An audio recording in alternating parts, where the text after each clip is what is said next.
Korban ruda paksa oleh mahasiswa asal Mataram, Nusa Tenggara Barat, Agus Buntung alias Iwan, bertambah menjadi 3 orang. Koalisi Anti Kekerasan Seksual NTB pada hari Senin mengatakan korban pertama mengaku bertemu Agus di teras Udayana pada 7 Oktober lalu hingga kasusnya viral disorot DPR dan pengacara Hotman Paris.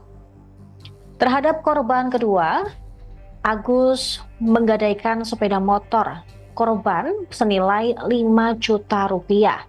Namun, dengan korban kedua, perbuatan tersebut dilakukan suka sama suka. Sementara itu, korban ketiga juga mengalami hal serupa dengan intimidasi yang dilakukan oleh pelaku yang membuat para korban tidak berdaya. Koalisi Anti Kekerasan Seksual NTB mengatakan bahwa korban pertama dan pelaku tidak saling mengenal sebelumnya. Tapi saat bertemu di teras Udayana, pelaku mengajak korban mengobrol dan meminta agar korban melihat ke salah satu sudut di teras Udayana, di mana saat itu ada pasangan yang melakukan perbuatan tak senonoh. Tanpa disadari, korban pun menangis dan mengucapkan kalimat bahwa ia juga pernah melakukan hal serupa. Agus pun lalu mengajak korban untuk pindah ke berugap yang ada di belakang teras Udayana. Di Reskrimum Polda NTB, Kombes Polisi Syarif Hidayat mengatakan saat ini saat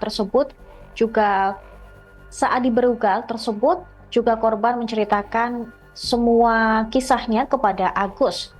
Pelaku pun mengatakan bahwa korban telah berdosa dan harus disucikan. Selain itu, Agus juga memberi ancaman akan membongkar aib korban jika tidak menurut. Syarif mengatakan korban sempat menolak, namun karena pelaku mengancam akan membuka aibnya, akhirnya korban terpaksa melakukan. Pelaku kemudian mengajak korban menuju salah satu homestay dengan menggunakan sepeda motor milik korban. Setibanya di lokasi, korban pun merasa antara pelaku dan pemilik homestay bekerja sama yang membuat korban semakin merasa terancam, hingga akhirnya korban mau untuk diajak masuk ke dalam kamar. Berdasarkan hasil pemeriksaan psikologis, Agus melakukan ruda paksa tersebut karena pengaruh judi dan minuman keras. Selain itu, aksi tersebut diduga juga dilatar belakangi bullying yang diterima Agus sejak masih kecil.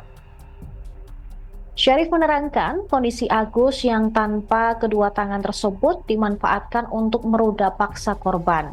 Agus juga memilih korban dengan kondisi yang lemah secara emosi. Meski tidak memiliki kedua tangan, Agus menjalankan aksi bejatnya menggunakan kaki seperti halnya melakukan aktivitas sehari-hari. Download Tribun X sekarang, menghadirkan lokal menjadi Indonesia.